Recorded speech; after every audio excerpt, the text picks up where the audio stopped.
আসসালামু আলাইকুম বন্ধুরা, কেমন আছেন সবাই? আশা করছি ভালো আছেন। প্রতিদিনকার মতো আজকে নতুন আরেকটা ভিডিও নিয়ে হাজির হয়েছি। আজকে আমি দেখাবো মেয়ে বাচ্চার প্যান কাটিং ও সেলাই।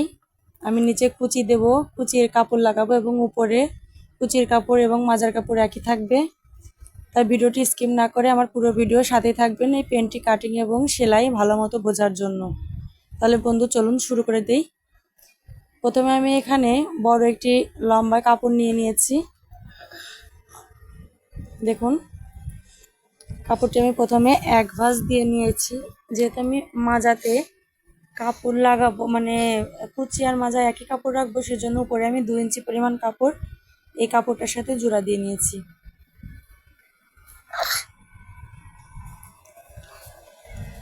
এখন কাপড়টাকে আমি প্রথমে এক ভাঁজ দিয়েছি, পরে আমি ডবল ভাঁজ দিয়ে মোট 4 পার্ট করে নিয়েছি। দেখুন, এই সাইডে খোলা খোলা সাইড আছে আর আমার দিকে আছে বন্ধ সাইড। তাহলে এখানে লং আছে হচ্ছে 10 ইঞ্চি পরিমাণ, 10 ইঞ্চি পরিমাণ নেব এবং উপরের এই ফিতার জন্য নিয়েছি, আমি রাবারের জন্য নিয়েছি 2 ইঞ্চি পরিমাণ এবং নিচে আমি এভাবে কাপড় কুচি দিয়ে রেখেছি, এটা আমি লাগাবো। তাহলে এখান থেকে আমি 7.5 ইঞ্চিতে দাগ কেটে নিচ্ছি।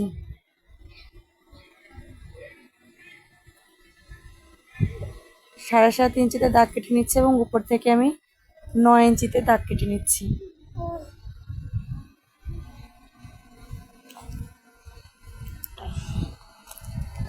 এবং পায়ের মোহরির জায়গায় আমি নিচ্ছি হচ্ছে 6.5 ইঞ্চি পরিমাণ। এখন দাগগুলো আমি স্কেলের সাহায্যে মিলিয়ে দেব এবং এখান থেকে আমি একটু রাউন্ড করে নিচ্ছি এবং এখান থেকে এই দাগের সাথেও আমি একটু রাউন্ড করে নিচ্ছি। এখন দাগ অনুযায়ী আমি কাপড়টিকে কেটে নেব। এ পর্যায়ে বন্ধুরা, তোমাদের ছোট্ট একটি রিকোয়েস্ট, তোমরা যদি আমার চ্যানেলের নতুন সদস্য হয়ে থাকো, প্লিজ আমার চ্যানেলটিকে সাবস্ক্রাইব করে পাশে থাকা বেল আইকনে অল নোটিফিকেশনে ক্লিক করে রেখো, তোমার পরবর্তী ভিডিওর নোটিফিকেশন যাতে তোমরা সবার আগে পেয়ে যাও। এবং কাপড়টিকে আমি এখন মেলে নিলাম। এখন নিচে কুচি লাগিয়ে নেব। এখানে আমি কাপড়টি ডবল ভাঁজে ভাঁজ করে নিয়ে কুচি করে নিয়েছি 1.5 ইঞ্চি পরিমাণ কাপড় রেখে। এখন এই কাপড়টিকে আমি সোজা সাইডে রাখবো এবং কুচি কাপড়টিকে আমি উল্টো সাইডে রেখে এই কর্নার থেকে সেলাই করে নেব।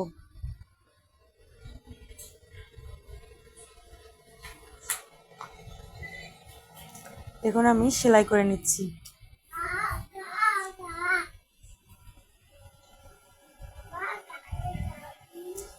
আস্তে আস্তে এভাবে সেলাই করে নিতে হবে।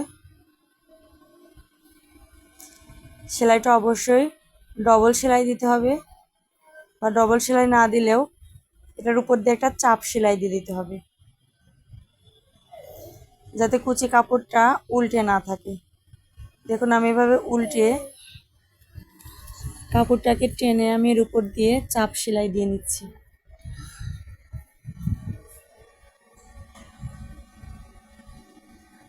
এখন আমার চাপ সেলাই দেওয়া হয়ে গেছে।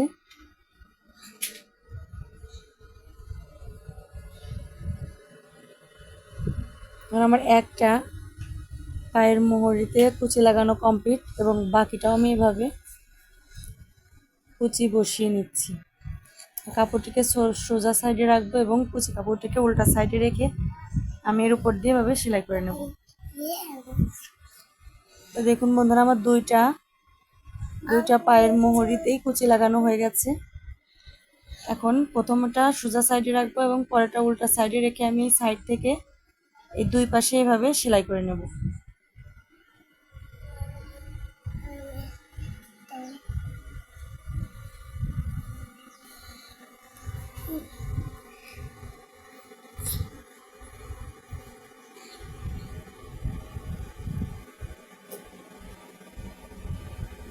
সেলাইটা অবশ্যই ডবল সেলাই দিতে হবে, নাহলে এখানে খুলে যাওয়ার ভয় থাকে। বন্ধুরা, আমার ভিডিওটি ভালো লাগলে অবশ্যই ভিডিওতে একটি লাইক দিবেন এবং আপনাদের ফ্রেন্ডস অ্যান্ড ফ্যামিলির মধ্যে আমার ভিডিওটি শেয়ার করে দিবেন। আপনাদের কোনো মতামত থাকলে এবং পছন্দের ভিডিও থাকলে আমার কমেন্ট বক্সে কমেন্ট করে জানাবেন। আমি পরবর্তী পরের সাইডটাও সেলাই করে নিচ্ছি।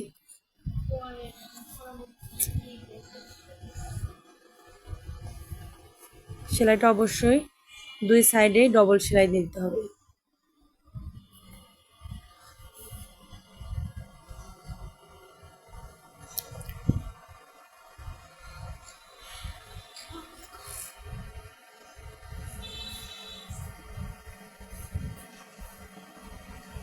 সেলাই করা হয়ে গেছে।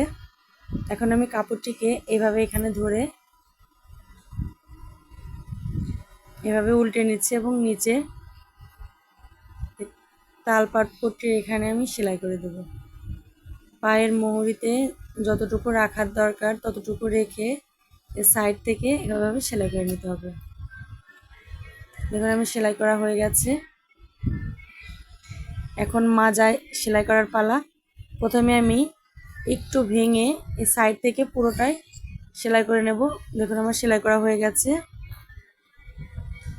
এখন যেহেতু আমি উপরে এই অন্য কাপড় লাগিয়েছি যাতে প্যান্টটা দেখতে সুন্দর লাগে নিচে এবং উপরে, সেহেতু আমি এই ভিতরের সাইডে যেন 1/2 ইঞ্চি পরিমাণ থাকে সেই অনুযায়ী আমি রাবার ভরার জন্য আমি কাপড়টিকে এভাবে ভাঁজ করে সেলাই করে নিচ্ছি।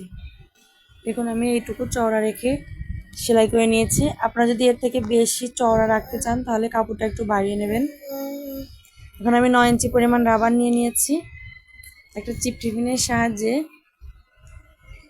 আমি একটু খোলা জায়গা রেখেছি এই পাশে, সেই দিক দিয়ে আমি রাবারটি ঢুকিয়ে দেব।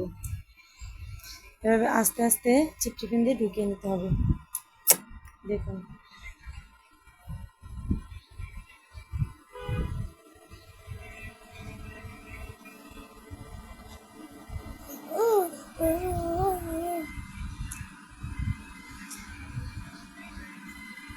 সাবধানে করবেন যাতে এই এই লাস্টের হালটুকু আবার ভিতরে চলে না যায়, তাহলে আবার নতুন করে ঢোকাতে হবে।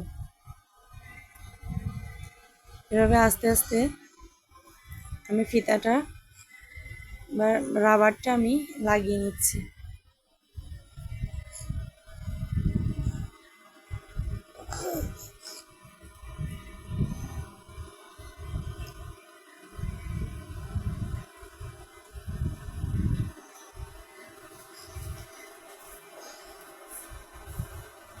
এখন আমার রাবার পুরোটাই হয়ে গেছে ঢুকানো। এখন 2 মাথা এক জায়গায় করে আমি চিপ টিফিন দিয়ে লাগিয়ে দিয়ে রাবারটাকে অ্যাডজাস্ট করে নিচ্ছি প্যানের সাথে।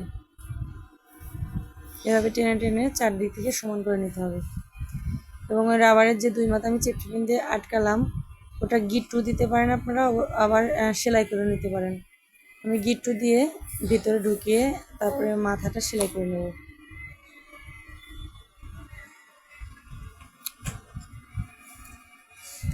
এই হলো প্যানের ফাইনাল লুক।